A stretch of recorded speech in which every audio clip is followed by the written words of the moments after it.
امام مہدی کا ظہور ایک اٹل حقیقت ہے، کیونکہ امام مہدی کے متعلق اتنی زیادہ احادیث ہیں کہ وہ حد تواتر تک پہنچ جاتی ہیں۔ حضرت ام سلمہ رضی اللہ تعالی عنہا سے روایت ہے کہ رسول اکرم صلی اللہ تعالی علیہ وآلہ وسلم نے فرمایا کہ مہدی میرے خاندان اور حضرت فاطمہ رضی اللہ تعالی عنہا کی اولاد سے ہوں گے۔ دوستو، امام مہدی کا نام محمد بن عبداللہ ہوگا اور ان کی پیشانی چوڑی، ناک باریک اور لمبی ہوگی۔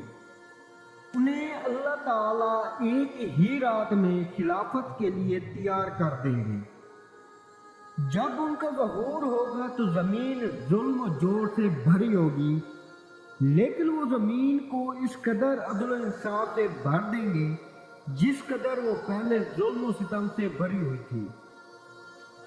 جس دن امام مہدی کا ظہور ہوگا وہ دن ان عام دنوں سے خاصا طویل اور لمبا ہوگا۔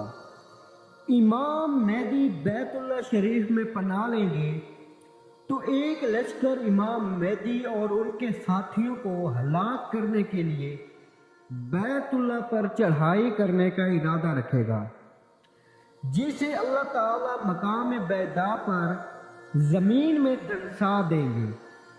تو یہ دیکھ کر تمام لوگ امام مہدی کی بیعت کر لیں گے۔ دوستو، امام مہدی کا ظہور حضرت عیسیٰ علیہ السلام سے پہلے ہوگا، کیونکہ جب حضرت عیسیٰ علیہ السلام نازل ہوں گے تو نماز فجر کی اقامت کہہ دی گئی ہوگی اور امام مہدی نماز پڑھانے کے لیے کھڑے ہوں گے۔ وہ حضرت عیسیٰ علیہ السلام کو نماز پڑھانے کے لیے کہیں گے، لیکن حضرت عیسیٰ علیہ السلام انہیں انکار کر دیں گے۔ پھر حضرت امام مہدی رضی اللہ تعالی عنہ نماز پڑھیں گے اور حضرت عیسیٰ علیہ السلام ان کی اقتداء میں نماز ادا کریں گے۔ دوستو، امام مہدی ظہور کے بعد کم از کم 5 اور زیادہ سے زیادہ 9 سال تک زندہ رہیں گے اور ان کا دور خوشحالی کا دور ہوگا۔ وہ مال کو بغیر گنے لوگوں میں تقسیم کریں گے۔ الغرض ساری دنیا امن و سلامتی کا گہوارہ بن چکی ہوگی۔ یاد رہے کہ آج تک امام مہدی کی کوئی نشانی ظاہر نہیں ہوئی۔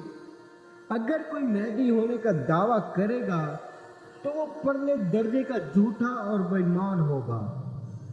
دوستو، ویڈیو اچھی لگے تو اسے لائک کر دیں اور ہو سکے تو چینل کو سبسکرائب کرنے کے ساتھ ساتھ گھنٹی کے نشان کو پریس کر کے آل پر سیٹ کر دیں۔